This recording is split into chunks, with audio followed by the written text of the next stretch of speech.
Hey everybody, welcome back to another Diecast review. Friday is here, and we're looking at the Dale Earnhardt Jr. 2005 Chicago race win from the July race. This is one of the more unique junior wins because it's not in the standard Bud car. It had a special paint scheme to it. There's a few others that he did, but this is one of the more unique ones just because of the blue. It was at Chicago, obviously a track that is preparing for demolition. Maybe. I don't know. Don't take that out of... Well, take it out of context. Who cares?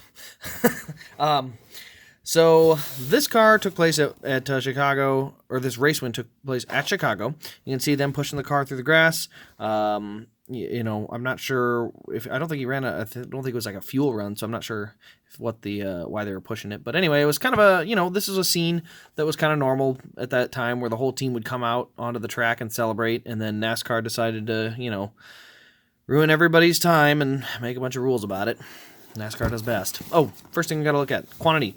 One of 4,884 total production, so 5,000. Decent amount, but honestly, still not that many. I shouldn't say that many for this era. But this car is kind of a rare, and I said a rare one. It's above average for the ARC era. Let's go ahead and pull the sleeve off. I love these sleeves, by the way.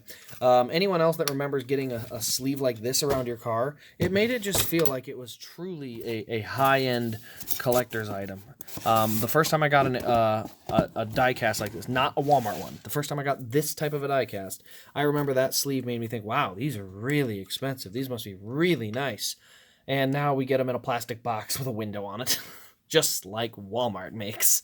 Yeah, if that ain't just another one of those things that, trying to appeal to the lowest common denominator.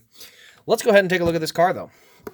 So, on this car, you can see down the left side, we got our standard Budweiser kind of looking thing. We got a blue stripe down below. The little E that goes down the side is also in blue. You got the number 8, Nextel, Budweiser. You got Dale Earnhardt Jr., DEI, and the North Carolina flag up there. You got Budweiser, Menards, and then you see on the back, we've got... It's a baseball player winding up to, I think he's winding up to swing, or is he pitching? I can't even really tell, but you can see his head up here, his arm, it's a little hard to make out at first, but it is there. We got Menards, Napa on there as well. On the back, we've got Budweiser, Game Time. We got All-Star Game for Detroit in 2005. We do have a fuel cell in the rear as well. Oops, there we go. You can see the tubes in there and the fuel lines. The roof flaps do open. You can see on the roof here, there's our number 8 with some dirt all over there. There the roof flaps are. On to the right side of this car, you can see here, there's another baseball. I think he's throwing a pitch there, and I'm not sure if that's all by design or if he got into the wall a little bit. I think it's all by design, though, because I don't see any other scrapes on there. So we got the Goodyear Eagles there. We got Snap-on, a little bit of just kind of dirt up along the skirt. Number 8, and then we got our E again. Bass Pro Shops, DaleEarnhardtInc.com. Nextel, Budweiser, all the contingencies. I kind of miss those. I agree that, or I like the fact that they kind of cleaned up the side of the car in some ways, but I also, I think having the contingency program wasn't a bad thing to help little teams make some money. Onto the front of the car, you see we got the Monte Carlo here. You got the blue around the bottom and then white on the splitter, and then just a ton of dirt on this car. It's not super, scuff type dirt, but just dirt. I mean, it's all across the front. You can see a black piece of tape that goes across the grill opening there. You see the headlight there. There's covered in dirt there as well. Each hood pin is taped down. You can see that. We got All-Star Game Detroit 2005 and Budweiser. But overall, this car is just mostly dirty up on the front end of this car. It's not an overly raced version. There's definitely some other junior cars I would take over this one as far as my favorite of his race wins. But this one is by no means a bad one. It's definitely unique, as I said, with the All-Star Game paint scheme on there. I believe he also won in the All-Star scheme at Daytona in 2001. Under the hood, we'll go ahead and take a look at our engine detail here for the ARC, which was always really, really good on these Gen 4s. You can see we got silver valve covers. We got the silver air intake or air filter cover. We got a coolant line there.